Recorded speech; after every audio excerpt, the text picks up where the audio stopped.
अभ्यास यानी लगातार प्रयास करना मनुष्य के जीवन में वही भूमिका निभाता है जो ईंधन एक दीपक के लिए करता है। चाहे लक्ष्य कितना भी बड़ा क्यों ना हो, अभ्यास से उसे पाया जा सकता है। इसी सत्य को दर्शाती है यह प्रेरणादायक कहानी वृद्धराज की। यह कहानी उन दिनों की है जब शिक्षा का केंद्र गुरुकुल हुआ करते थे।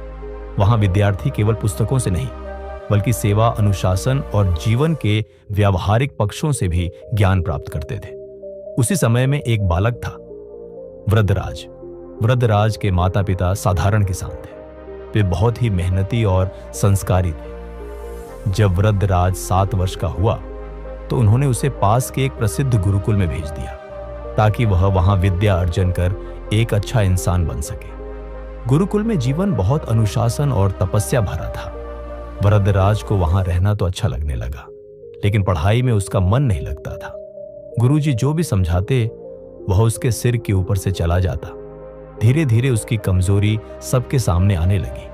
उसके सहपाठी उसका मजाक उड़ाने लगे। जब सभी बच्चे परीक्षा में पास होकर अगली कक्षा में चले गए तो वृद्धराज वहीं रह गया, असफल और उदास। गुरुजी ने भी आखिरकार हार मान ली। उन्होंने एक दिन वृद्धराज को बुलाया और कहा, बेटा वृद्धराज, मैंने तुम्हें समझाने और सिखाने की बहुत कोशिश की, लेकिन अब लगता है कि शायद यह मार्ग तुम्हारे लिए नहीं है। बेहतर होगा कि तुम घर लौट जाओ और अपने माता पिता की खेती बाड़ी में मदद करो। गुरुजी की बात सुनकर वृद्धराज बहुत दुखी हुआ। वह सोचने लगा कि शायद विद्या उसके भाग्य में नहीं है।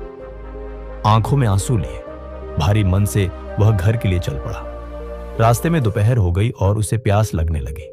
उसने देखा कि कुछ महिलाएं कुएं से पानी भर रही थीं। वह पास गया और पानी मांगा। वहां एक बात ने उसका ध्यान खींचा।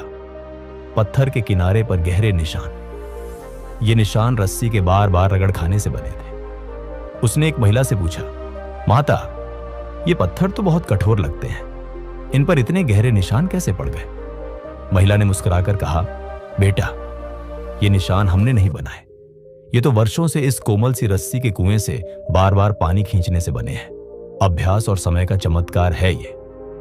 इस बात ने वृद्धराज के मन को झकझोर दिया। उसे लगा, अगर एक कोमल रस्सी लगातार अभ्यास से कठोर पत्थर पर निशान बना सकती है तो मैं अभ्यास से विद्या क्यों नहीं सीख सकता?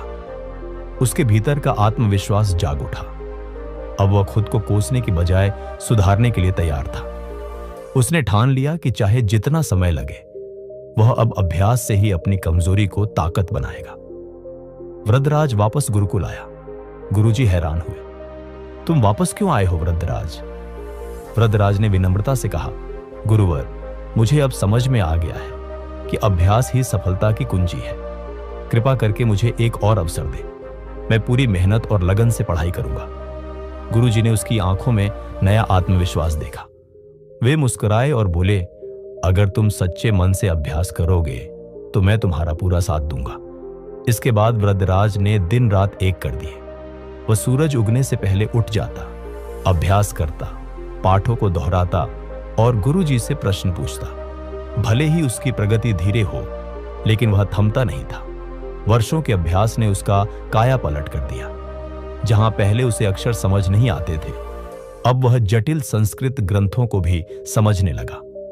गुरुजी उसे देखकर गर्व से भर उठते। उन्होंने कभी सोचा भी नहीं था कि वही वृद्धराज जो एक समय मंदबुद्धि माना जाता था, अब इतना तेजस्वी छात्र बन जाएगा। समय के साथ वृद्धराज ने इतना ज्ञान अर्जित किया कि उसने संस्कृत व्याकरण के क्षेत्र में अद्वितीय स्थान प्राप्त किया। उसने लघु सिद्धांत कौमुदी, मध्य सिद्धांत कौमुदी, सारा सिद्धांत कौमुदी और गीरवाणपद मंजरी जैसे महान ग्रंथों की रचना की। आज भी ये ग्रंथ भारत के अनेक विश्वविद्यालयों में पढ़ाए जाते हैं। एक समय का विफल विद्यार्थी अभ्यास के बल पर विद्या का प्रकाश बन गया। वृद्धराज का नाम आज भी सम्मान और प्रेरणा के साथ लिया जाता है। दोस्तों, ये कहानी उन सभी के लिए प्रेरणा है जो खुद को असफल या कमजोर समझते हैं।